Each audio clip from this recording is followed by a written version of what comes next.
आणि बहीण, हे जे भाषा आहे ना, आपली नोटावर जे भाषा आहे, कधी आपण एकदा कष्ट करा ना, कधी थिंकिंग लावा तुमच्या इकडे, आपली मराठी भाषा किती नंबर वर्ग आहे. आणि फर्स्ट नंबर 1, 2, 3, 4, 5, 6 या नंबरवर आपली भाषा काय नाहीये मराठी. तुम्ही कधी याच्यावर कधी आंदोलन केला का? फर्स्ट नंबरवर आसामी लँग्वेज आहे, तुम्हाला काही ऑब्जेक्शन नाही ना.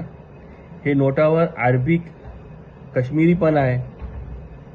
तर ताई, मला फक्त हे सांगायचं आहे की हे जे उर्दू भाषा आहे ना, ही आपली भाषा आहे आणि उर्दूचे अनेक वर्ड आहे ते मराठी में. हाँ, और तुमको ऑब्जेक्शन है कि उर्दू का बोर्ड क्यों लगाया, तो सबसे पहले आंदोलन जाके वहां करो और देश को जोड़ने की बात करो.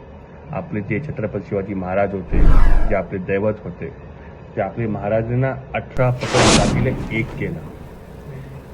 आपले महाराज कधीही हे जाती पाती राजकारण केलाही नाही. हे तुमच्यासारखे लोक आहे जे जाती पाती रिलिजन, यांचा धर्म काय, ते कोणत्या जातीचा आहे हे सोडा आणि आपले महाराष्ट्र कसा डेव्हलप करावं याच्यावर तुम्ही विचार करा. आणि आम्ही ह्या मुद्द्यावर तुमच्या सोबत आहे.